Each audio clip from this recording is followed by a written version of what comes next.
Hello dear students, today we will discuss low variable proportion या law returns to a factor. दोनों एक ही बात है, दोनों को एक ही नाम से जाना जाता है। लो वेरिएबल प्रोपोर्शन भी बोल सकते हैं आप, लो रिटर्न्स टू ए फैक्टर भी बोल सकते हैं। सबसे पहले हम जानेंगे कि लो रिटर्न्स टू ए फैक्टर क्या होता है।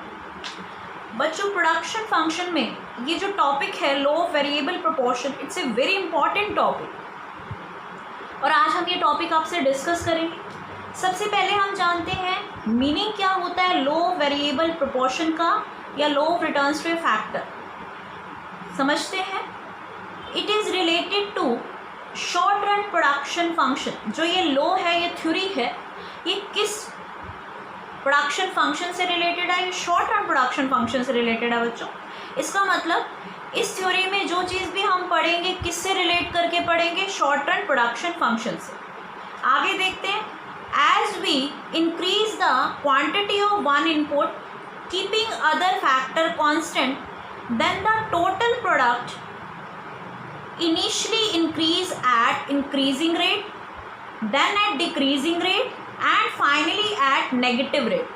क्या बताते हैं, क्या मीनिंग बताते हैं रिटर्न्स टू ए फैक्टर का या variable proportion of variable proportion का? कहते हैं वेरिएबल प्रोपोर्शन एक ऐसा लो है जो शॉर्ट रन प्रोडक्शन फंक्शन से रिलेटेड है। हम जानते हैं शॉर्ट रन प्रोडक्शन फंक्शन में दो फैक्टर होते हैं। एक फैक्टर होता है वेरिएबल फैक्टर और दूसरा फैक्टर होता है कांस्टेंट फैक्टर, जिसको हम बोलते हैं फिक्स फैक्टर। कहते हैं जैसे जैसे हम वेरिएबल फैक्टर की क्वांटिटी को इंक्रीज करते जाते हैं, जैसे जैसे हम वेरिएबल फैक्टर की क्वांटिटी को इंक्रीज, वेरिएबल फैक्टर यहाँ पर क्या है बच्चों? लेबर। जैसे जैसे हम लेबर की क्वांटिटी को इंक्रीज करते जाते हैं फिक्स फैक्टर के साथ, तो हमें क्या रिटर्न मिलते हैं? जैसे हम लेबर बढ़ाएंगे, हमने पढ़ा था लेबर बढ़ाने के बाद हमारा आउटपुट इंक्रीज होता है। क्या लेबर बढ़ाने के बाद आउटपुट हमेशा इंक्रीज होता है? ये लो क्या कहता है, अगर आप लेबर बढ़ाते जाते हैं तो इनिशियली स्टार्टिंग में लेबर बढ़ाने से आपका जो है टोटल प्रोडक्ट बढ़ेगा। स्टार्टिंग की बात कर रहे हैं, जैसे जैसे आप लेबर बढ़ा रहे हैं स्टार्टिंग के अंदर तो आपका जो टोटल प्रोडक्शन है वो बढ़ेगा।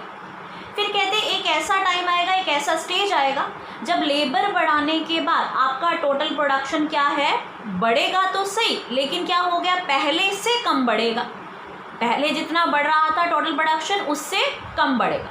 फिर कहते हैं कि एक और स्टेज आ जाती है, जब आप और लेबर बढ़ाते हैं तो आपका टोटल प्रोडक्शन क्या हो जाता है?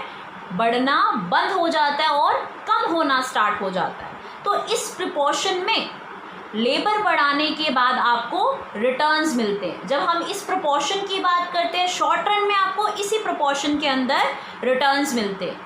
लेबर बढ़ेगी तो शुरू में आपको जो रिटर्न्स मिलेंगे, टोटल प्रोडक्शन होगी वो क्या होगी? बढ़ेगी। किस रेट पर बढ़ेगी? इंक्रीजिंग रेट पर। बच्चों देखो यहाँ इंक्रीजिंग रेट मैंने दिखाया है।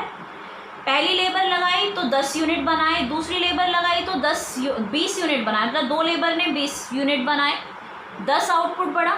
जब हम और लेबर लगाते हैं, थर्ड लेबर लगाते हैं, तो थर्ड लेबर लगाने के बाद आपका आउटपुट कितना बढ़ रहा है? 20 से 30 होना चाहिए था, लेकिन आपका आउटपुट बढ़ रहा है 15 यूनिट। इसका मतलब हमें कैसे जो है लेबर बढ़ाने के बाद हमारे रिटर्न्स क्या हो रहे हैं? इंक्रीज हो रहे हैं और इंक्रीजिंग रेट पर। पहले 10 बढ़े, फिर 15 बढ़े, अब कितने बढ़ रहे हैं और लेबर लगाने के बाद? 55, मतलब 20 यूनिट्स और एक एक्स्ट्रा लेबर ने आपको प्रोड्यूस करके दे। इसका मतलब जैसे जैसे आप लेबर बढ़ा रहे हैं आपको रिटर्न्स कैसे मिल रहे हैं? इंक्रीजिंग मिल रहे हैं और इंक्रीजिंग रेट पर मिल रहे हैं। हर बार लेबर लगाने के बाद पहले से ज़्यादा वो लेबर आपको आउटपुट प्रोड्यूस करके दे रही है। हर एडिशनल जो लेबर है वो प्रीवियस लेबर से ज़्यादा प्रोड्यूस करके दे रही है। कहते हैं एक तो रिटर्न आपको ये मिलते हैं। सेकंड में इन्होंने बात करी डिक्रीजिंग रिटर्न भी मिलेंगे, मतलब टोटल प्रोडक्शन बढ़ेगा लेकिन इंक्रीजिंग रेट पर नहीं बढ़ेगा। पहले तो टोटल प्रोडक्शन बढ़ रहा है 10 to 12, मतलब 2 यूनिट बढ़ रहा है अगर आप एक लेबर लगा रहे हैं। फिर आ रहा है 12 to 13, अब आप एक और लेबर लगा रहे हैं लेकिन आपका कितना प्रोडक्शन बढ़ रहा है? 1 यूनिट। तो ऐसे रिटर्न को हम क्या बोलते हैं? डिक्रीजिंग रिटर्न, मतलब इसको increasing return at decreasing rate. इन रिटर्न्स तो बढ़ रहे हैं लेकिन डिक्रीजिंग रेट पर बढ़ रहे हैं। थर्ड कहते हैं फाइनली एक ऐसी सिचुएशन पर आप आ जाएंगे जहां पर आपके रिटर्न्स बढ़ने बंद हो जाएंगे, आपके रिटर्न्स क्या होंगे, आपको नेगेटिव मिलने शुरू हो जाएंगे। इसका मतलब आपका टोटल प्रोडक्शन क्या है, नेगेटिव होना स्टार्ट, मतलब आपके टोटल प्रोडक्शन पहले से कम होना स्टार्ट हो जाएगा। देखिए यहाँ पर जब आप 5th लेबर यूज़ कर रहे थे तो आपको 10 यूनिट्स मिल रहे थे, 6th लेबर यूज़ किया तो आपके रिटर्न्स पहले से कम हो गए। पहले 10 यूनिट 5 लेबर मिलकर बना रही है, अब 6 लेबर मिलकर 9 यूनिट बना रही है। इसका मतलब जो 6 लेबर आई उसने टोटल प्रोडक्शन को कम कर दिया। तो हम ऐसे रिटर्न्स को क्या बोलेंगे, हम ऐसे रिटर्न्स को नेगेटिव रेट पर जो है हमें रिटर्न्स मिल रहे हैं। हमारा टोटल प्रोडक्शन क्या हो रहा है, पहले से कम हो रहा है, नेगेटिव रेट हमें मिल रही है। तो हमने देखा कि शॉर्ट रन प्रोडक्शन फंक्शन में जब हम लेबर को बढ़ाते हैं तो किस तरीके से जो है लेबर हमें रिटर्न्स देती है, इंक्रीजिंग भी देती है, डिक्रीजिंग भी देती है एंड नेगेटिव भी देती है। टोटल प्रोडक्शन में चेंज इन तीनों तरह से होगा। टोटल प्रोडक्शन इंक्रीजिंग रेट पर बढ़ेगी, टोटल प्रोडक्शन डिक्रीजिंग रेट पर बढ़ेगी एंड टोटल प्रोडक्शन जो है नेगेटिव रेट पर भी बढ़ेगी, टोटल प्रोडक्शन में कमी भी होगी। चलिए ये तो बच्चों मैंने टोटल प्रोडक्शन को कंसीडर करके आपको बताया कि टोटल प्रोडक्शन में क्या चेंज आता है अगर हम एक जो है लेबर को, वेरिएबल फैक्टर को कॉन्स्टेंटली जो है इंक्रीज करते जाते हैं। अब अगर मैं मार्जिनल प्रोडक्शन के बारे में भी आपको बता दूं कि टोटल प्रोडक्शन पे क्या असर होता है अगर हम लेबर को इंक्रीज कर रहे हैं, तो मैंने बताया आपको। अगर मैं मार्जिनल प्रोडक्ट का केस लूँ कि मार्जिनल प्रोडक्ट पर भी कोई असर पड़ता है तो भी हम आपसे डिस्कस करते हैं बच्चों। In other words, as we employ more and more variable factor with the given fixed factor, कहते हैं कि जैसे जैसे आप more variable factor with given fixed factor use करते जाते हैं, the proportion between variable factor and output changes in such a way that the resulting output मतलब MP at first increases then decreasing finally becomes zero and negative। कहते हैं अगर आप labour को continuously बढ़ाते रहेंगे तो आपका मार्जिनल प्रोडक्शन स्टार्टिंग में तो बढ़ेगा, उसके बाद आपका मार्जिनल प्रोडक्शन डिक्रीज हो जाएगा, उसके बाद आपका अगर आप और लेबर लगाते हैं डिक्रीज होने के बाद भी मार्जिनल प्रोडक्शन, तब आपका मार्जिनल प्रोडक्शन जीरो हो जाएगा और उसके बाद भी अगर आप लेबर लगाते रहते हैं तो आपका मार्जिनल प्रोडक्शन नेगेटिव हो जाएगा।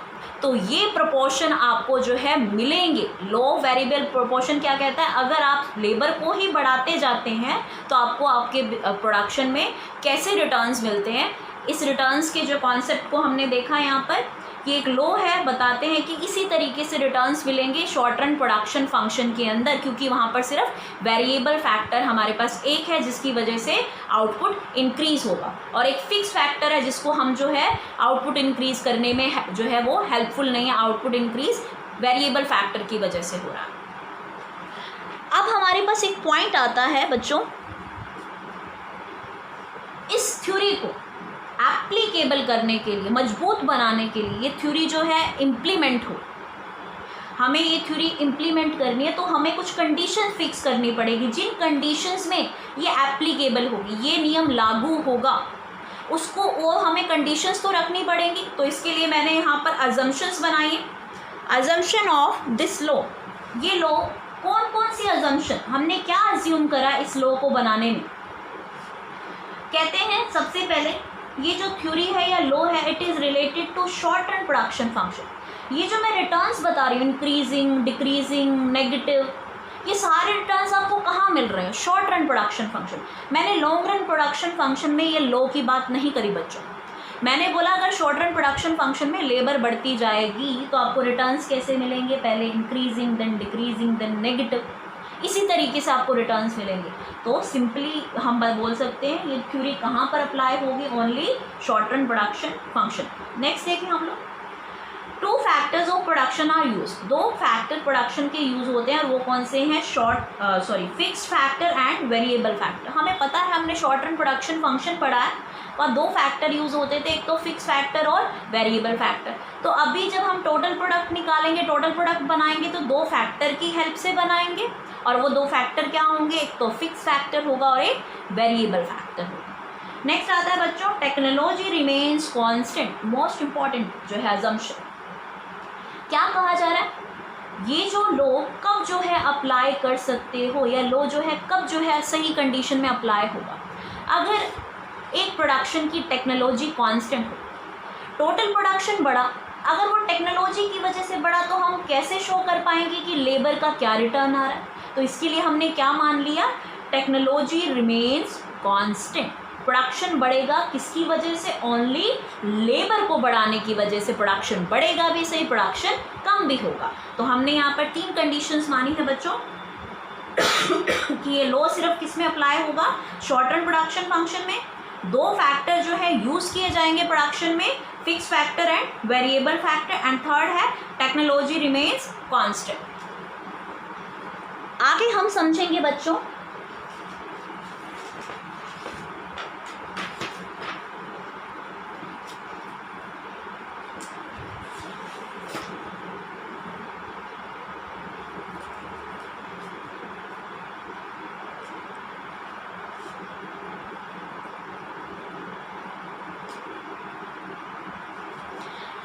नेक्स्ट हम समझेंगे लो वेरिएबल प्रोपोर्शन को शेड्यूल के बेसिस पर एंड डायग्राम के बेसिस पर। सबसे पहले हम शेड्यूल के बेसिस पर समझेंगे।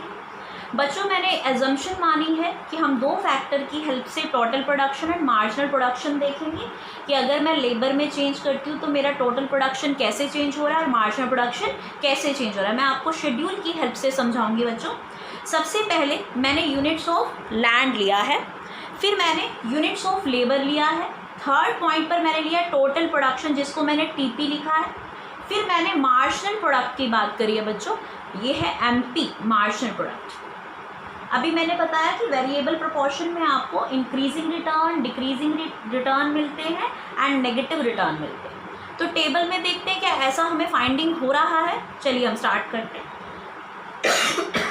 सबसे पहले बच्चों मैंने यूनिट ऑफ लैंड को कांस्टेंट रखा। आप देख सकते हैं लैंड एक है, हमेशा क्या है, लैंड 1 पीस ऑफ लैंड है। हम जो है 1 पीस ऑफ लैंड से लैंड को बढ़ा नहीं सकते क्योंकि शॉर्ट पीरियड है जिसमें हमारे फिक्स फैक्टर फिक्स्ड ही रहते हैं। नेक्स्ट आता है unit of labour. You can see हम यूनिट ऑफ लेबर को बढ़ा रहे हैं, लेबर को तो बढ़ा पा रहे हैं लेकिन लैंड को नहीं बढ़ा पा रहे। लैंड क्या हमारा फिक्स फैक्टर है बच्चों, और जो लेबर क्या है, वेरिएबल फैक्टर। लेबर क्या है, वेरिएबल फैक्टर। अब वेरिएबल फैक्टर है तो 1 2 3 4 5 6 7 8 यूनिट्स मैं लेबर की यूज़ करूँगी और देखूँगी कि मुझे कैसे रिटर्न्स मिलते हैं। चलिए हम स्टार्ट करते हैं बच्चों। जब फर्स्ट लेबर एक प्रोड्यूसर यूज़ कर रहा है विद 1 पीस ऑफ लैंड तो उसको टोटल प्रोडक्शन कितना हो रहा है, कितने यूनिट्स एक लेबर बनाकर दे रही है, 2। अब मैं सेकेंड लेबर का यूज़ करती हूँ, मैं लेबर को बढ़ा रही हूँ बच्चों। कंडीशन देखो यही है कि लेबर को बढ़ाइए, देखिए आपको क्या रिटर्न मिलते हैं। सेकेंड लेबर देखिए हमने, सेकेंड लेबर जब काम पर लगाई तो हमारा जो आउटपुट कितना हो गया, टोटल प्रोडक्शन या टोटल प्रोडक्ट कितना हो गया, 5। इसका मतलब मेरा टोटल प्रोडक्ट बढ़ा, यही हम कह रहे थे रिटर्न्स जो है हमें पॉजिटिव आएंगे। थर्ड लेबर पर हम चलते हैं बच्चों। जब मैं थर्ड लेबर देख रही हूँ, थर्ड लेबर काम पर लगा रही हूँ, सेकंड से मैं थर्ड को काम पे लगा रही हूँ, तो मेरे रिटर्न्स या मेरे जो आउटपुट है वो और बढ़ गए। पहले जो आउटपुट था फर्स्ट लेबर ने बनाया 2 यूनिट, 2 लेबर सेकेंड लेबर लगाई तो हमने क्या कर दिया, हमारा टोटल प्रोडक्शन बढ़ गया, 2 से 5 हो गया। कितना चेंज आया हमारा, 3। हमारे पास एक एडिशनल लेबर लगाने से हमारा एडिशनल आउटपुट कितना हुआ, 3, जिसको हम बोलते हैं हमारा मार्जिनल प्रोडक्ट। बच्चों मार्जिनल प्रोडक्ट क्या होता है, जब हम एक एडिशनल लेबर की हेल्प से एक एक्स्ट्रा लेबर लगाने के बाद जितना हमारा टोटल प्रोडक्शन चेंज होता है वो एडिशनल लेबर का क्या होता है, मार्जिनल प्रोडक्शन। देखो सेकंड लेबर हमने लगाई तो हमारा आउटपुट कितना बढ़ा, पहले था 2 और अब कितना हो गया, 5। जब डिफरेंस क्या आया, 3। इसका मतलब पहली लेबर 2 बना रही थी और दूसरी लेबर ने आकर कितना और आउटपुट बना दिया, 3। तो 3 क्या है, सेकेंड लेबर का मार्जिनल प्रोडक्ट। हम देख रहे हैं हमें सबसे पहले रिटर्न 2 मिले, दूसरी लेबर पे हमें रिटर्न मिला 3।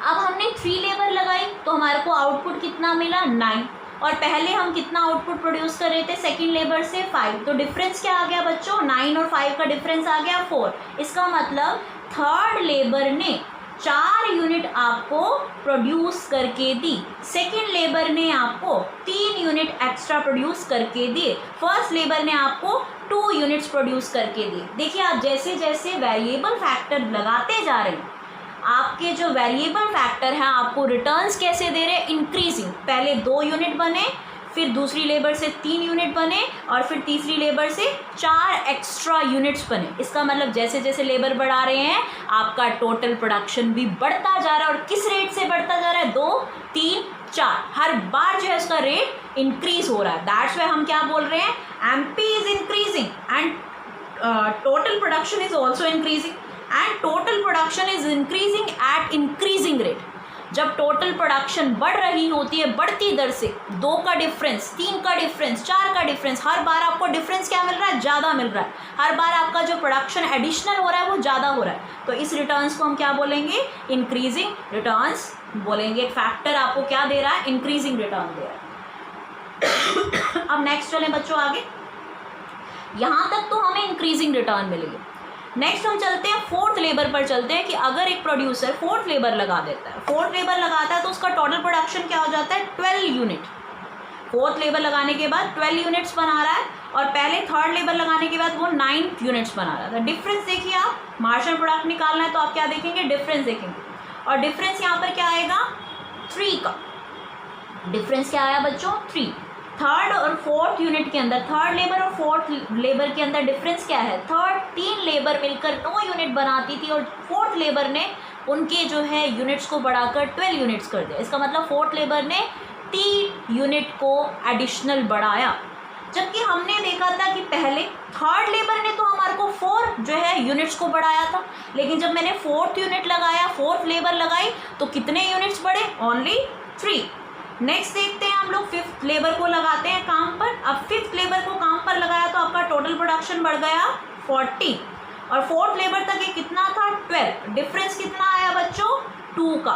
इसका मतलब जब मैं 5th लेबर लगाती हूँ तो मेरा आउटपुट 5th लेबर लगाने के बाद कितना बढ़ता है, 2 यूनिट्स बढ़ता है। और ये 5th लेबर का क्या है, marginal production. You can see 4th labour पर मार्जिनल प्रोडक्शन 3 है, 5th लेबर पर मार्जिनल प्रोडक्शन क्या हो रहा है, 2। जैसे जैसे और लेबर लगाती जा रही हूँ मेरा जो मार्जिनल प्रोडक्शन है या मार्जिनल प्रोडक्ट है वो कम होता जा रहा है।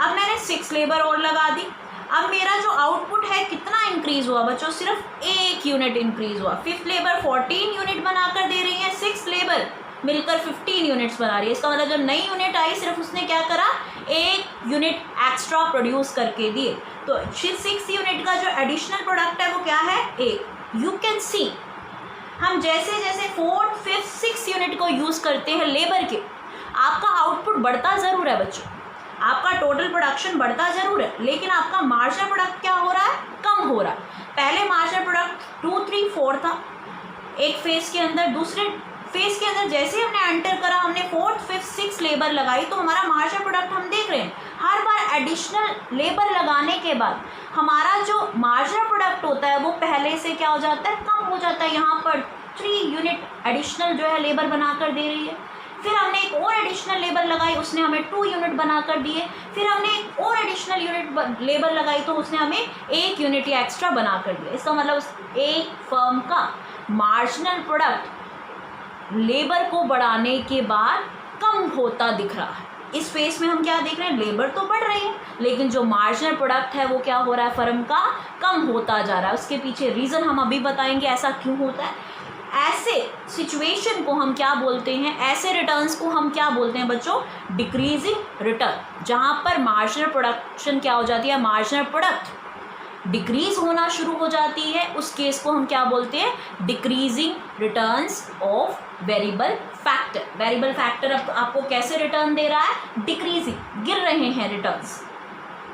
अब आगे चलते हैं, हमने 6 यूनिट तक तो बच्चों देख लिया। अब 7th यूनिट और जो है प्रोड्यूसर लेबर यूज़ कर रहा है। देखिए अब लेबर अभी सोच समझ के नहीं यूज़ कर रहा, 7th लेबर यहाँ पर यूज़ कर। 7th लेबर जब उसने यूज़ करी तो उसके टोटल प्रोडक्शन में कोई चेंज नहीं आया।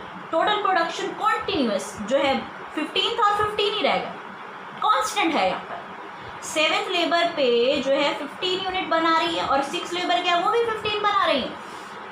और जब हम मार्जिनल प्रोडक्शन निकालते हैं तो हम कैसे देखते हैं, एडिशनल प्रोडक्ट ने कितना, जो एडिशनल लेबर ने कितना प्रोडक्ट आपको बना कर दिया। यहाँ तो कुछ भी प्रोडक्ट नहीं बना, 7th लेबर ने तो कुछ भी नहीं बनाया। इसका मतलब 7th लेबर का मार्जिनल प्रोडक्ट क्या होगा, ज़ीरो, उसने कुछ भी नया प्रोडक्ट नहीं बनाया। 6 लेबर भी आपको जो है 15 यूनिट बनाकर दे रही हैं और 7th यूनिट भी 15 बनाकर दे रहे हैं। There is no change, that's why हम क्या लिख सकते हैं, मार्जिनल प्रोडक्ट क्या है यहाँ पर, ज़ीरो। अब हम आगे चलते हैं। प्रोड्यूसर ने अभी भी जो है अपनी लेबर को बढ़ाना कम नहीं करा, अभी वो अपनी लेबर को बढ़ा रहा है विद फिक्स फैक्टर। अब उसने 8 लेबर अपने काम पे अपनी लैंड पर लगा दी। जब उसने 8 लेबर काम पर लगाई तो उसका प्रोडक्ट, जो टोटल प्रोडक्ट था जितना पहले बन रहा था उससे टोटल प्रोडक्ट कम हो गया। पहले टोटल प्रोडक्ट बन रहा था 7th लेबर तक 50, जब 8 लेबर लगाई तो उनका टोटल प्रोडक्ट क्या हो गया, 14। और डिफरेंस कैसे देखते हैं, अब 8 लेबर ने आपको क्या रिटर्न दिए थे, 8 लेबर ने आपको एडिशनल आउटपुट क्या बना कर दिया बच्चों, यहाँ तो कुछ भी नहीं बना के दिया। और इसने क्या किया, 8 लेबर ने, 8 लेबर के आने के बाद आपका तो आउटपुट पहले से कम हो गया। इसका मतलब क्या चेंज आया, नेगेटिव चेंज आया। और हम यहाँ पर क्या शो करेंगे, हमारा पहले आउटपुट था 15, 8 लेबर आने के बाद हमारा आउटपुट हो गया 14। इसका मतलब 8 लेबर की वजह से हमारा प्रोडक्शन कम हो गया, और वो कितना कम हो गया, -1। इसका मतलब 8 लेबर का अगर मैं मार्जिनल प्रोडक्ट देखूँ तो क्या हो जाएगा, -1। -1 क्या है, नेगेटिव रिटर्न, जहाँ पर MP नेगेटिव हो जाती है। हम देख रहे हैं MP की वजह से हम लिख रहे हैं MP इंक्रीज हो रही है तो इंक्रीजिंग रिटर्न, MP डिक्रीज हो रही है तो डिक्रीजिंग रिटर्न, MP 0 हो रही है फिर MP नेगेटिव हो रही है तो नेगेटिव रिटर्न। तो ये तो हमने टेबल की हेल्प से समझा। अगर हम यहाँ एक एग्जाम्पल ले लें,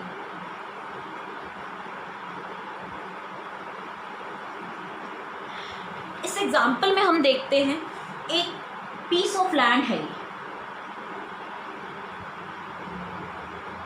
इस लैंड पर हमने लेबर को लगाना है, क्योंकि लैंड पर प्रोडक्शन कैसे होगी, लेबर की हेल्प से बढ़ेगी बच्चों। तो सबसे पहले मैंने फर्स्ट लेबर लगा दी, जिसकी वजह से मुझे कितना रिटर्न मिल रहा है, वो टोटल प्रोडक्शन करके दे रही है 2।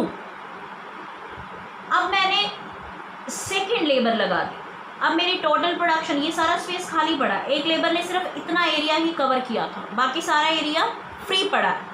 ये जो पीस ऑफ लैंड है ये खाली पड़ा, इस पर और लेबर काम कर सकती है। मैंने सेकंड लेबर लगा दी।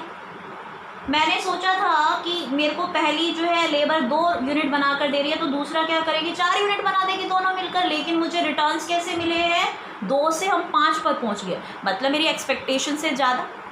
ऐसा क्यों होता है हम समझाएंगे आपको। अभी और स्पेस हमारे पास पड़ा था, हमने और स्पेस यूज़ कर लिया, यहाँ पर हमने थर्ड लेबर को यूज़ कर लिया, थर्ड लेबर को हमने काम पर लगा दिया। एज इट इज़ मेरी जो एक्सपेक्टेशन थी कि वो हमें अब जो है कितने का डिफरेंस आया था, 3 का डिफरेंस आया था, तो 3 और मोर कर देगी, 3 यूनिट और बनाकर थर्ड लेबर दे देगी, लेकिन फिर एक्सपेक्टेशन से उसने ज़्यादा रिटर्न्स दिए। और थर्ड लेबर ने हमें क्या करा, कितने यूनिट्स बनाकर दिए, 4 यूनिट्स बनाकर दिए। अब इतना एरिया बच्चों कवर हो गया हमारे पास, ये एरिया काम पर लगा दिया, पीस ऑफ लैंड। अब हमें 4th लेबर लगानी है। अब 4th लेबर लगानी है तो हमने क्या किया, हमने ये जो है 4th लेबर को एरिया दे दिया। 4th लेबर ने ये एरिया ले लिया और 4th लेबर ने प्रोडक्शन आगे करके दे दी। ऐसे हमने 5th यूनिट और 6th यूनिट लेबर को यूज़ कर लिया, उन्होंने इतने इतने एरिया पर अपना काम किया। अब आप देखिए, ये तो जो पीस ऑफ लैंड थी तो फिल हो गई, कोई भी एरिया इसमें बचा ही नहीं। इसका मतलब इस एरिया पर सिर्फ 6 लेबर ही काम कर सकती है, और लेबर को मैं कहाँ पर काम लगाऊँ, यहाँ तो कोई एरिया ही नहीं बचा।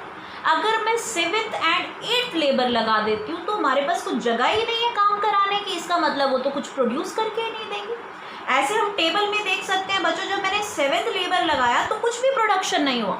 इसका रीज़न क्या है, हमारे पास फिक्स फैक्टर को यूज़ कर, फिक्स फैक्टर तो है ही नहीं अब हमारे पास, फिक्स फैक्टर को तो हमने पूरा यूज़ ही कर लिया, लैंड को तो हमने पूरा यूज़ कर लिया। इसका मतलब 7th यूनिट आप लगाएंगे तो यहाँ पर फिक्स फैक्टर की कोई जगह नहीं। 8 लगाएंगे तो अगर फोर्सफुली आप किसी को काम पर लगाते हैं तो आपका प्रोडक्शन क्या हो जाता है, पहले से कम हो जाता है। इनके काम में भी जो 8 यूनिट है वो डिस्टर्बेंस क्रिएट करेगी। दैट्स वाई ये जो मैंने आपको शेड्यूल बताया उसमें इस तरीके से रिटर्न्स आ रहे हैं। बच्चों ये तो बहुत शॉर्ट में बताया, हम कुछ रीजंस पढ़ेंगे इन रिटर्न्स के आने की क्या वजह होती है अपने नेक्स्ट जो है अपने सेक्शन के अंदर। अब हम with the help of diagram समझेंगे बच्चों कि ये वेरिएबल प्रोपोर्शन को हम डायग्राम में कैसे दिखा सकते हैं। देखिए मैंने यहाँ डायग्राम शो करा है। ओ एक्स एक्सिस पर हम दिखा रहे हैं लेबर को, ओ वाई एक्सिस पर हम एमपी और टीपी को दिखा रहे हैं। सबसे पहले हम टीपी का बताएंगे। देखिए एक कर्व बनाई है जो बता रही है कि टीपी इंक्रीज हो रहा है। बच्चों ये जो कर्व होती है वो क्या बताती है? इंक्रीज रेट को बताती है। कोई चीज़ बढ़ रही है ऊपर की तरफ जा रही है इंक्रीजिंग रेट पर। एक कर्व आती है इस तरीके से, इसको हम बोलते हैं बढ़ना तो है, इंक्रीज तो हो रहा है बट डिक्रीजिंग रेट पर। याद रखना है बच्चों। और जब हम ये कर्व का ये हिस्सा बनाते हैं तो ये बताते हैं कि डाउन जा रही है, कोई चीज़ कम हो रही है।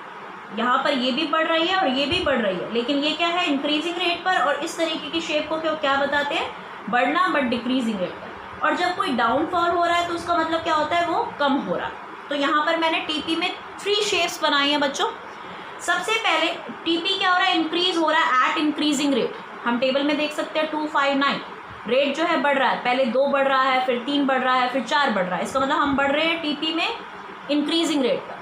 और इसको मैंने आपको क्या बताया था? ये जो फेस है वो क्या बताता है? रिटर्न्स कैसे मिलते हैं? इंक्रीजिंग रिटर्न्स मिलते हैं। टीपी बढ़ रहा है और इंक्रीजिंग रेट पर बढ़ रहा है। सेकेंड फेज में चले। सेकेंड फेज कहाँ से स्टार्ट होता है? आफ्टर के बाद सेकेंड फेज बच्चों स्टार्ट हो जाता है। इस फेज में देखिए मैंने कर्व का शेप थोड़ा चेंज कर दिया, इस तरीके से कर दिया। अभी मैंने बताया ये जो शेप है वो बता रही है कि टीपी बढ़ रहा है लेकिन डिक्रीजिंग रेट पर। ये जो कर्व है वो क्या बता रही है? टीपी बढ़ रहा है लेकिन डिक्रीजिंग। यहाँ तक टीपी बढ़ रहा है एट डिक्रीजिंग रेट। हम देख सकते हैं थर्ड यूनिट के बाद हम fourth, fifth and 6th unit पर यहाँ पर है। 4, 5, 6 देखिए टीपी बढ़ रहा है 12, 14, 15। जो रेट है पहले 2 बढ़ रहा है और फिर 1 बढ़ रहा है। इसका मतलब क्या हो गया? टीपी बढ़ जरूर रहा है लेकिन किस रेट पर? डिक्रीजिंग रेट पर। यहाँ पर हम कहाँ पहुँच जाते हैं बच्चों? 6 यूनिट पर हम यहाँ हैं और 7th यूनिट हम यहाँ पहुँच जाते हैं। ये बता रहा है कि हम 7th लेबर का यहाँ यूज़ कर रहे हैं तो हमारा जो टोटल प्रोडक्शन है वो मैक्सिमम पॉइंट पर है। 7th यूनिट पर और 6th यूनिट पर कोई चेंज नहीं है। 6th यूनिट पर भी टोटल प्रोडक्शन क्या था? 50 एंड 7th यूनिट पर भी टोटल प्रोडक्शन क्या है बच्चों? 50। इसका मतलब देयर इज़ नो चेंज। यहाँ पर कांस्टेंट दिखा रहे हैं टोटल प्रोडक्शन को। 7th यूनिट के बाद हम 8th यूनिट पर आ रहे हैं तो हमारा टोटल प्रोडक्शन क्या हो रहा है? गिरने लग गया है, कम होना शुरू हो गया 15 से 14। तो एक मैंने फेस बनाया है जहाँ पर टोटल प्रोडक्शन को डिफरेंट कर्व्स में दिखाया है। सबसे पहले मैंने एक कर्व बनाई, 3 यूनिट तक जो है वो डिफरेंट कर्व दिखा रहे हैं जहाँ पर इंक्रीजिंग रेट पर टीपी बढ़ रहा है। उसके बाद मोर एंड मोर लेबर अगर आप यूज़ करते जा रहे हैं तो टोटल प्रोडक्शन बढ़ जरूर रहा है बट डिक्रीजिंग रेट पर बढ़ रहा है। और उसके बाद अगर और भी लेबर आप यूज़ करते हैं तो आपका टोटल प्रोडक्शन क्या हो जाता है? नेगेटिव। टोटल प्रोडक्शन क्या होता है? आपको नेगेटिव रिटर्न देना स्टार्ट कर देता है। अब सेम चीज़ हम जो है मार्जिनल प्रोडक्शन के केस में देखेंगे बच्चों। एक डायग्राम हमने टोटल प्रोडक्शन का बनाया और एक मार्जिनल प्रोडक्शन का बनाया। हम देखें सबसे पहले फर्स्ट फेज के अंदर, ये फर्स्ट फेज है बच्चों, ये जो सेकेंड फेज है और ये थर्ड फेज है। फर्स्ट फेज में हमने दिखाया कि जैसे टोटल प्रोडक्शन इंक्रीजिंग रेट पर बढ़ता है तो मार्जिनल प्रोडक्शन भी इंक्रीज होता है। देखो दोनों एक दूसरे को क्या कर रहे हैं? मार्जिनल प्रोडक्शन बढ़ रहा है और टोटल प्रोडक्शन भी बढ़ रहा है।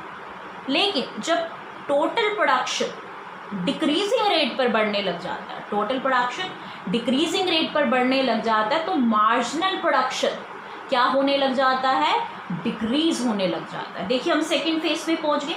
पॉइंट ई, ये जो पॉइंट ई है वो किसको शो करता है बच्चों? ये भी समझना है। ई point third unit of marginal production. Marginal product अपने थर्ड लेबर पर सबसे ज़्यादा हाईएस्ट पॉइंट पर। मार्जिनल प्रोडक्ट कब हाईएस्ट पॉइंट पर है? जब हम 3 लेबर यूज़ करते हैं। आफ्टर दैट जब हम 4th लेबर यूज़ करते हैं तो मार्जिनल प्रोडक्ट क्या हो जाता है? डिक्रीज होना शुरू कर देता है। बट इस 4th लेबर पर टोटल प्रोडक्शन तो बढ़ रही है लेकिन कैसे बढ़ रही है? डिक्रीजिंग रेट पर बढ़ रही है। तो बहुत यहाँ पर आप इसको कॉम्प्लीमेंट कर सकते हैं कि टोटल प्रोडक्शन क्या है? जब डिक्रीजिंग रेट पर बढ़ती है तो मार्जिनल प्रोडक्शन डिक्रीज होना स्टार्ट हो जाती है और मार्जिनल प्रोडक्शन एक एंड पॉइंट तक पहुँच जाती है बच्चों। ये एंड पॉइंट क्या बताता है? ज़ीरो मार्जिनल प्रोडक्शन को बताता है। और ये जीरो मार्जिनल प्रोडक्शन क्यों हुआ? क्योंकि यहाँ पर टीपी क्या हो जाता है, कांस्टेंट हो जाता है। टीपी क्या है, 6th लेबर और 7th लेबर में कोई भी चेंज नहीं आता, सेम रहता है, जिसकी वजह से मार्जिनल प्रोडक्शन में कोई एडिशनल जो है गेन नहीं होता, कोई भी मार्जिनल प्रोडक्ट और नहीं बनता, जिसकी वजह से मार्जिनल प्रोडक्ट क्या हो जाता है, ज़ीरो हो जाता है। कौन से पॉइंट पर ज़ीरो होगा? 7th जब हम लेबर का यूज़ कर रहे हैं तो हमारा जो मार्जिनल प्रोडक्ट है वो क्या हो जाएगा, ज़ीरो हो जाएगा। अब 8th अगर लेबर हम यूज़ कर ले तो हमारा मार्जिनल प्रोडक्ट नेगेटिव हो जाएगा। बच्चों नेगेटिव क्यों हुआ? क्योंकि टोटल प्रोडक्ट घटना स्टार्ट हो गया, कम होना स्टार्ट हो गया, दैट्स वाई मार्जिनल प्रोडक्ट क्या हो गया, नेगेटिव हो गया। तो ये तो बच्चों हमने आपको with the help of diagram and with the help of schedule आपसे डिस्कस किया। अब हम आपसे डिस्कस करेंगे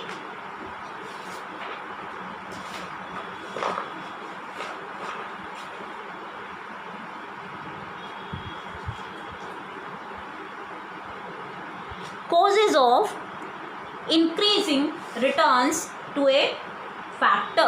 समझिए बच्चों, हम आपको रीज़न बताने जा रहे हैं। जो ये रिटर्न्स हमने बताए लो वेरिएबल प्रोपोर्शन, अगर शॉर्ट रन में आप इस तरीके से सिर्फ लेबर को बढ़ाते जाएंगे तो आपको लेबर ये रिटर्न देगी, इंक्रीजिंग, डिक्रीजिंग, नेगेटिव। क्या रीज़न है कि हम लोग इस तरीके के रिटर्न्स जो हैं गेन करते हैं? पहले तो हम बताएंगे लेबर को बढ़ाने की वजह से इंक्रीजिंग रिटर्न्स क्यों मिलते हैं। देखिए हम लोग सबसे पहला पॉइंट डिस्कस करेंगे बच्चों, क्यों लेबर को बढ़ाने की वजह से, कॉन्टिन्यूसली बढ़ाने की वजह से लेबर हमें इंक्रीजिंग रिटर्न्स देती है, मतलब हमारा आउटपुट बढ़ता है, हमारा आउटपुट इंक्रीजिंग रेट पर बढ़ता है। तो क्या कारण है हमारा आउटपुट इंक्रीजिंग रेट पर बढ़ेगा? कुछ जो है फैक्ट्स बताऊंगी मैं आपको। सबसे पहले हमने डिस्कस किया fuller utilisation of the fixed factor. समझेंगे बच्चों, हमने आपको बताया था लो वेरिएबल प्रोपोर्शन बताता है कि दो फैक्टर यूज़ किए जाते हैं, one is fix factor and second क्या है, वेरिएबल फैक्टर। कहते हैं अगर लेबर बढ़ाएंगे तभी आपका जो फिक्स फैक्टर है आप उसको पूरा यूटिलाइज कर पाए। समझे हम इसको? दोबारा से हम एक चीज़ देख लेते हैं। मैंने एक पीस ऑफ लैंड बनाया, जो हमने पीछे भी बनाया था बच्चों। अगर मैं एक लेबर यूज़ करती हूँ तो एक लेबर इतने एरिया को कवर करती है, बाकी जो एरिया है वो लेबर कवर नहीं कर सकती, ये लेबर सिर्फ इसी एरिया पर काम कर सकती है, बाकी एरिया क्या रह जाएगा, लैंड का अंडर यूटिलाइज रह जाएगा। इसका मतलब बाकी एरिया पे तो कोई काम ही नहीं करेगा, बाकी एरिया तो क्या है, एज इट इज़ पड़ा है। इसको यूटिलाइज करने के लिए, इससे आउटपुट प्रोड्यूस करने के लिए और लेबर को लगाना ज़रूरी है, जिसकी वजह से आउटपुट बढ़ता है और हमें इंक्रीजिंग रिटर्न्स मिलते हैं। मतलब एक फिक्स फैक्टर को यूटिलाइज कौन करता है, वेरिएबल फैक्टर, और वेरिएबल फैक्टर जब फिक्स फैक्टर को यूटिलाइज करता है तो हमें कैसे रिटर्न्स मिलते हैं बच्चों, इंक्रीजिंग रिटर्न्स मिलते हैं। देखो मैंने यहाँ क्या लिखा है, so long as fix factor remains under utilise, more and more variable factor add more and more total output. कुछ समय तक अगर हमारा जो फिक्स फैक्टर है वो अंडर यूटिलाइज हो और हम लेबर बढ़ा रहे हैं, एक कंडीशन ये दी कि अभी हमारे पास लैंड जो है अंडर यूटिलाइज है, तब अगर हम लेबर उस पर और लगा रहे हैं तभी हमारा जो रिटर्न्स होंगे वो इंक्रीज। अगर हमने यहाँ लेबर लगा दी होती सारी, उसके बाद अगर हम लेबर बढ़ाते तो ये एरिया हमारे पीस ऑफ लैंड क्या है, सिर्फ इतना है, इसी एरिया पर ही हम लेबर लगा सकते। इससे एक्स्ट्रा लेबर लगाएंगे तब तो आपको रिटर्न्स जो है इंक्रीजिंग नहीं मिलेंगे, बट इस एरिया को अगर आप प्रॉपर तरीके से यूटिलाइज करेंगे तब आपको कैसे रिटर्न्स मिलेंगे, आपको रिटर्न्स इंक्रीजिंग मिलेंगे। आगे चलते हैं बच्चों, division of labour and increase the efficiency. Next point हम देखें, division of labour and increase the efficiency. कहते हैं जैसे जैसे हम लेबर को मोर एंड मोर यूज़ करते जाते हैं, उससे प्रोडक्शन में डिवीज़न ऑफ लेबर होता है, और डिवीज़न ऑफ लेबर के बाद जो है हमारी लेबर की एफिशिएंसी इंक्रीज़ होती है। ये कैसे होता है? देखिए, आपने एक पीस ऑफ लैंड पर सिर्फ एक ही लेबर लगा रखी है, क्या एक लेबर जो है सब काम को जानती होगी? ऐसा तो नहीं होता। अगर आप मोर एंड मोर लेबर लगाएंगे तो हर लेबर अपनी स्पेशलाइजेशन का काम करेगी, जिस काम में वो माहिर है वो वही काम करेगी। जब ऐसे लेबर काम करना शुरू कर देती है, जब हम मोर एंड मोर लेबर लगा रहे हैं और उसकी वजह से डिवीज़न ऑफ लेबर हो रहा है, हर लेबर को अपने मनपसंद का काम मिल रहा है, ऐसा होता है तो उनकी एफिशिएंसी इंक्रीज़ होती है। जब लेबर की एफिशिएंसी बच्चों इंक्रीज़ होती है तो हमें रिटर्न्स कैसे मिलते हैं? इंक्रीजिंग रिटर्न्स मिलते हैं। जब लेबर ही नहीं बढ़ाओगे तो आपका डिवीज़न ऑफ लेबर कैसे होगा? डिवीज़न ऑफ लेबर नहीं होगा तो कैसे जो है आप एफिशिएंसी इंक्रीज़ करेंगे? तो एक फैक्टर ये भी है, लेबर बढ़ेगी तो division of labour, division of labour की वजह से स्पेशलाइजेशन, स्पेशलाइजेशन की वजह से एफिशिएंसी इंक्रीज, जिसकी वजह से हमारे को क्या मिलेगा?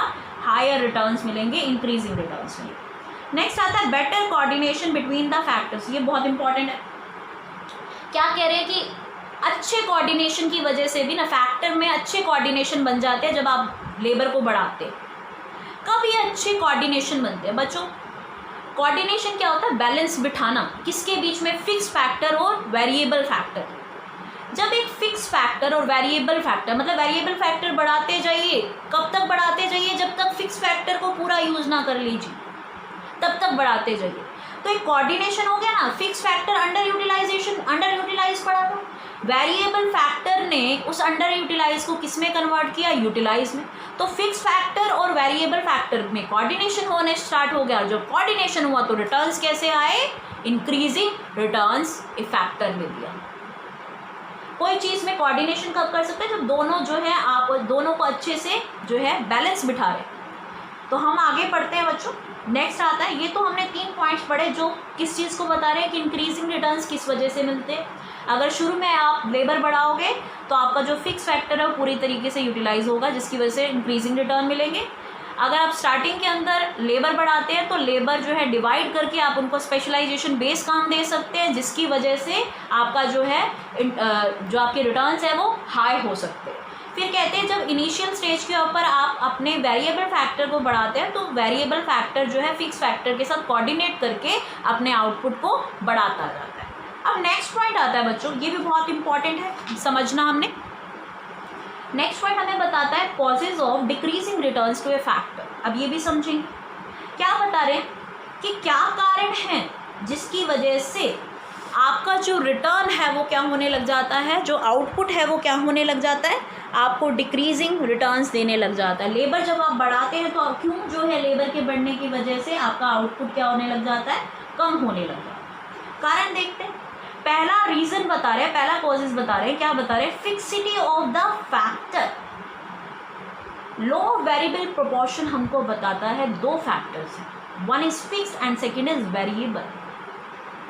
आप कह रहे हैं कि एक फैक्टर बढ़ाते जाइए आपका आउटपुट बढ़ता जाएगा, बट कब तक? आप दूसरा फैक्टर तो नहीं बढ़ा सकते। दूसरा फैक्टर क्या है? फिक्स नेचर का। दूसरे फैक्टर की अपनी एक कैपेसिटी है प्रोडक्ट बनाने की। दूसरा फैक्टर जो फिक्स फैक्टर है उसको यूज़ करके ही लेबर क्या करती है? प्रोडक्ट बनाती है। लेकिन जो फिक्स फैक्टर है उसकी तो एक कैपेसिटी है, उस कैपेसिटी से ज़्यादा तो वो प्रोड्यूस ही नहीं कर सकता। जब वो प्रोड्यूस नहीं कर सकता तो आप कितनी भी लेबर बढ़ लगा लीजिए, अगर वो अपनी कैपेसिटी से ज़्यादा यूटिलाइज नहीं कर सकता तब आप लेबर बढ़ाते जाइए, लेकिन फैक्टर फिक्स होने की वजह से आपका जो आउटपुट है वो बढ़ेगा नहीं। जैसे मैंने आपको बताया था, एक पीस ऑफ लैंड 50 क्विंटल जो है कुछ प्रोड्यूस कर सकती है, उसकी जो लिमिट है 50 क्विंटल जो है वीट प्रोड्यूस कर। क्या आप एक लैंड पर बहुत सारी और लेबर लगाकर 150 क्विंटल प्रोड्यूस कर सकते हैं? Is it possible? नहीं। ऐसा कैसे पॉसिबल है? एक लैंड पर तो मैम जो है 50 क्विंटल ही कोई चीज़ क्रॉप जो है वीट है प्रोड्यूस हो सकती है। कितनी भी लेबर लगा दो 50 क्विंटल ही तो बनेगी, क्योंकि कैपेसिटी है वहाँ पर। तो बच्चों जो कैपेसिटी के बाहर तो प्रोडक्शन नहीं हो सकती क्योंकि फिक्स फैक्टर है। तो हमने यहाँ देखा कि जो फिक्सिटी होती है फैक्टर की वो रोक देती है वेरिएबल फैक्टर को, मोर एंड मोर वेरिएबल फैक्टर को यूज़ करने के बाद भी जो आपका आउटपुट है वो नहीं बढ़ता, जिसकी वजह से आपके रिटर्न्स क्या हो जाते हैं? डिक्रीजिंग हो जाते हैं। नेक्स्ट पॉइंट पर चलें बच्चों। हम नेक्स्ट पॉइंट क्या बताता है? Imperfect factor substitution. ये क्या होता है? जो 2 फैक्टर आप यूज़ कर रहे हैं, वेरिएबल एंड फिक्स फैक्टर, ये फैक्टर कैसे हैं? ये इम्परफेक्ट है। सब्स्टिट्यूट क्या है? Imperfect substitute. ये क्या होता है मैम? सब्स्टिट्यूट तो हमने पढ़ा था ऐसे प्रोडक्ट्स जिनको हम क्या करते हैं? We can substitute for each other, जैसे हमने बताया था चाय एंड कॉफ़ी, चाय को कॉफ़ी की जगह यूज़ कर लो, कॉफ़ी को चाय की जगह यूज़ कर लो, ये तो सब्स्टिट्यूट थे। क्या मैम जो ये फैक्टर यूज़ कर रहे हैं लेबर और कैपिटल, क्या ये जो है या लैंड एंड लेबर, क्या ये फैक्टर सब्स्टिट्यूट नहीं है? एक दूसरे की जगह हम नीड्स को चेंज कर सकते हैं बच्चों। ये दोनों सब्स्टिट्यूट गुड्स नहीं है या सब्स्टिट्यूट फैक्टर्स नहीं है। जहाँ पर लेबर का यूज़ करना है वहाँ लेबर यूज़ करनी पड़ेगी, जहाँ पर आपको लैंड का यूज़ करना है वहाँ पर लैंड का यूज़ करना पड़ेगा। आप इनको सब्स्टिट्यूट नहीं कर सकते, एक दूसरे की जगह यूज़ नहीं कर सकते।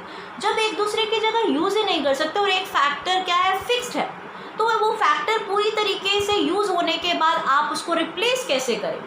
तो इस केस की वजह से भी, क्योंकि ये सब्स्टिट्यूट नहीं है और इनकी रिप्लेसमेंट नहीं हो सकती, आपके रिटर्न्स एक लेवल के बाद डिक्रीज होने लग जाएंगे। चलिए नेक्स्ट पॉइंट पर चलेंगे हम बच्चों, और नेक्स्ट फैक्टर है हमारा जो हमें बताएगा हमें डिक्रीजिंग रिटर्न्स क्यों मिलते हैं। Poor coordination between the factors. Ma'am क्या करते हो? मैम पहले तो आपने बताया बेटर कोऑर्डिनेशन होता है फैक्टर्स में जिसकी वजह से इंक्रीजिंग रिटर्न, अब आप बता रहे हैं पुअर कोऑर्डिनेशन है फैक्टर। समझिए इस पॉइंट को। पहले मैंने बताया बेटर कोऑर्डिनेशन स्टार्टिंग में था, क्यों था? क्योंकि कोई लैंड क्या है फ्री पड़ी है और आप और लेबर लगाते जा रहे हैं, कोऑर्डिनेशन अच्छा होता जा रहा है। लेकिन एक टाइम ऐसा आता है बच्चों जब लैंड को पूरी तरीके से यूज़ कर लिया, पहले ऑलरेडी हमने बहुत सारी लेबर लगा रखी, अगर आप उसके बाद लेबर लगाते हैं तो आपका जो फिक्स फैक्टर है और वेरिएबल फैक्टर है उनका कोऑर्डिनेशन ही बिगड़ जाएगा। हमें पर्सन तो एक लैंड पर चाहिए 5, हम लगा रहे हैं 8, इसका मतलब हम लैंड पर क्या है एक्सेसिव लोड डाल रहे हैं और लोगों का लोड डाल रहे हैं, तो कोऑर्डिनेशन तो नहीं हुआ, या तो एक्सेसिव लोड हो गया। और हमारे इंडिया में जनरली अगर हम देखें क्या होता है, कुछ लोग अगर वो फ्री बैठे हैं उनकी ज़रूरत नहीं है तो वो और लोगों को काम करने में भी रोकते हैं। तो ऐसा भी हम कह सकते हैं, एक जो है फनी एग्जाम्पल हो सकता है कि पुअर कोऑर्डिनेशन क्यों हो जाता है, जहाँ ज़रूरत सिर्फ 3 लोगों की है, आप 6 लोग लगा रहे हैं तो कोऑर्डिनेशन बिगड़ जाएगा, वो 3 लोगों को भी काम नहीं करने देंगे। मतलब ज़्यादा लेबर लगाओगे, लैंड को ज़रूरत नहीं है इतनी लेबर की, तो आपने लैंड और जो है लेबर के अंदर कोऑर्डिनेशन बिगाड़ दिया। लैंड पर बहुत ज़्यादा जो है एक्सेसिव लोड हो गया लेबर का, तो उनका कोऑर्डिनेशन बिगड़ गया, जिसकी वजह से क्या हुआ, हमें कैसे रिटर्न्स मिलेंगे बच्चों?